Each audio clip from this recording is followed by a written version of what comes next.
SamsungA04 touch screen ready பண்ணியிருக்கு.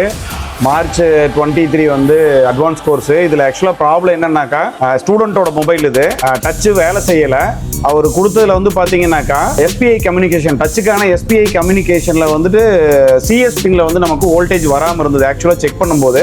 So அது கூடவே சேர்த்து நான் என்ன பண்ணியிருக்கேன்னாக்கா, டச்சோட எஸ்பிஐ கம்யூனிகேஷன் என்ன ஃபார்மெட்டில் வேலை செய்யுதுங்கிறத டிஎஸ்ஓவில் வச்சு ப்ராப்பராக அவங்களுக்கு எஸ்பிஐனா என்னங்கிறத எக்ஸ்ப்ளனேஷன் கொடுத்துட்டு, அதுக்கப்புறமா சிஎஸ்ல வராத அந்த 1.8 வோல்டேஜ் ஏன் வரல அப்படிங்கிறதுக்கு நாங்கள் ஃபஸ்ட்டு வந்து மேபி CPU ட்ரை சால்ராக இருக்கும்னு நினச்சிட்டு CPU எல்லாம் கலட்டி போட்டிருந்தேன், EMC எல்லாம் கலட்டி போட்டிருந்தேன்.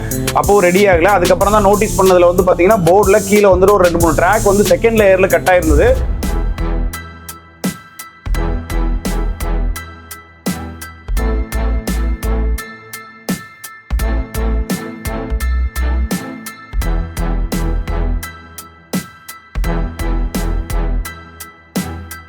லைவ்ல அதையும் ஸ்கிராச் பண்ணி அந்த ட்ராக் எல்லாமே ப்ராப்பரா ஜம்பர் மேக் பண்ணதுக்கு அப்புறம் அங்க எனக்கு என்ன ஆகுது வேல்யூ சிஎஸ்ல என்ன ஆகுது சேஞ்சஸ் நடக்குதா சிஎஸ்ல அதுக்கு அப்புறம் இப்போ வந்துட்டு லைவ்ல மொபைல் ரெடி ஆயிருது, டச் ரெடி.